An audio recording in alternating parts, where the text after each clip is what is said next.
Hello, everyone, and welcome to the Masterpiece Lounge. I am your hostess, certified life coach, author, and speaker, Chrisnatha Derosier. I'm excited to be back with another segment. And as always, as you join us today, be sure to say hello down in the chat and let us know where you're tuning in from. And so, if this is your first time here, welcome. This is our corner of the internet where we have compelling and insightful conversations to help push and propel our personal and professional lives forward. And this segment is no different. And so, for this segment, we're going to be talking about building and displaying confidence in your business. And so, most of us are business owners, or maybe we're aspiring business owners. And it's so important that we display confidence in our business. But not only that, that we build our confidence. And so I want to share with you some tips and some steps that you can start to take to build the confidence as a business owner, as a small business owner, as an entrepreneur. And basically, you have to just really put yourself out there and get uncomfortable. So we'll talk about what that may look like and some strategic steps that you can take. All right. So again, building confidence in your business does involve a combination of strategic planning, consistent execution. So you have to take action and effective communication. So again, let's talk about some steps and some examples to help build our confidence in our businesses. And the first step is to define your unique value proposition. Okay. That is your unique value proposition. What value do you bring, right? So I want you to identify what sets your business apart from your competitors. And an example is basically if you run a bakery, right? What is your unique value proposition? So it might be you offering a unique flavor combination or using locally sourced organic ingredients, but it's something that sets you apart that your competitors aren't necessarily doing, or they're not doing it the way that you are. Okay. Number two is to set clear goals and milestones. I want you to establish specific, measurable, achievable, relevant, and timely goals. Those are the SMART goals. Okay. Again, specific, measurable, achievable, relevant, and timely. So, for example, aim to increase your monthly sales by 20%. So 20% is something you can measure. And a timeline with that is within the next 6 months, right? And you can do this by expanding your online presence and launching targeted marketing campaigns. So that is an example of a SMART goal. The third tip and step is know your market and your audience. And so I want you to take some time to conduct some market research. And the reason for this is because you want to understand your target audience needs. What does your audience need? What do they prefer? And what are some areas of pain for them? What are some areas that they have trouble in? And what is the problem that you solve for them? And you can do this by analyzing your customer feedback. You can also conduct surveys. You can monitor your industry trends. And then you can also tailor your products or your services to meet the demands of the market. So that's something that you can do just to make sure you stay ahead of the competition. Number four is focus on quality and consistency. All right. So you can do this by delivering high quality products and services, but you want to do this consistently. So don't ghost your audience. Okay. And the reason for this is because it does build trust and loyalty among your customers that you always show up and you deliver great products and services. An example, again, we'll use the bakery example. Ensure that your bakery maintains consistent product quality. So what they get in terms of a product is quality. And you can do this by using your standardized recipes.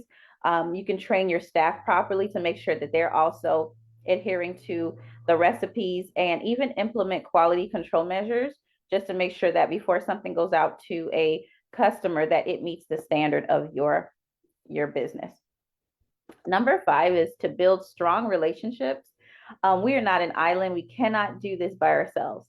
It's important that we build our relationships. And so I want you to cultivate strong relationships with your customers, with your suppliers, with your vendors, and any other stakeholders in your business.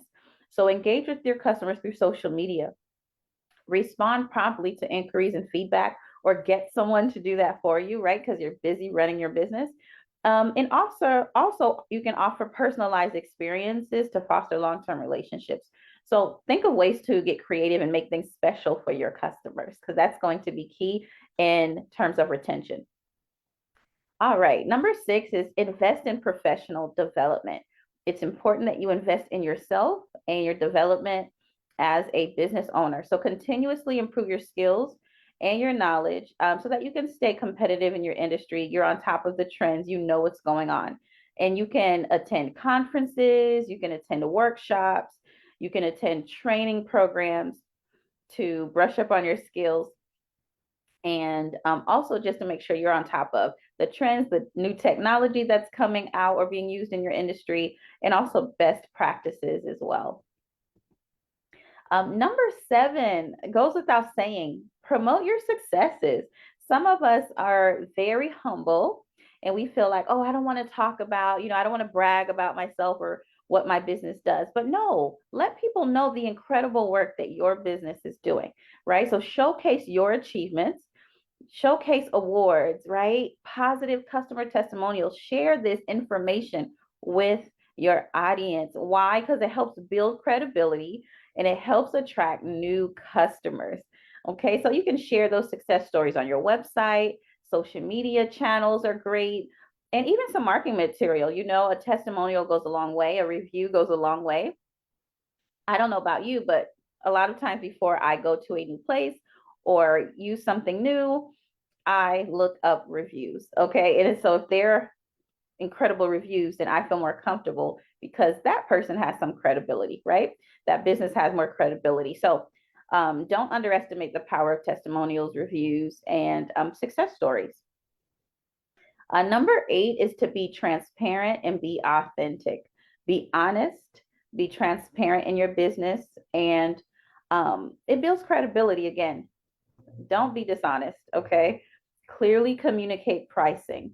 Don't try to hide it and bury it and then throw it into someone's face and laugh at the end. Be clear about it. Communicate it clearly. No hidden fees, okay? Let's be very upfront. Let's be clear about the policies, the terms, right? Let's make sure people know exactly what they're getting. And always address any issues or concerns promptly and openly. Number 9, monitor and adapt. And what do I mean by this? Basically, regularly monitor your KPIs and market trends, right? So data is important. For some of us, we may not be the data people. And again, that's fine because you can hire someone to take care of the data, but data is important. So with that being said, use your sales data, use the customer feedback, use the market research, and you'll be able to assess the effectiveness of your marketing campaigns. Then that helps you so that you know how to adjust, right? Because it's not about, I want to get it right the first time. It's about growing and learning and improving, adjusting and tweaking, right? So that we can get best results. And so use the data that you have because data does not lie. The data doesn't lie. Okay. All right. So number 10, lastly, is celebrate achievements. It is important that you take some moment and celebrate you, celebrate your business, celebrate your team, celebrate your progress. I know we all have a goal we're moving toward, but take moments and celebrate each milestone because it's important. It's about the journey. So celebrate the successes and the milestones because this also helps boost morale on your team. Teams are great when they are being recognized for the amazing work that they do and they're being celebrated, right? So you want to make sure that you host team celebrations, moments to acknowledge the progress that your team is doing. You can do that with events, certificates, more money. However you choose to do that is always going to be great. And so you just want to make sure you create an atmosphere of celebration when you guys are doing well because it's important.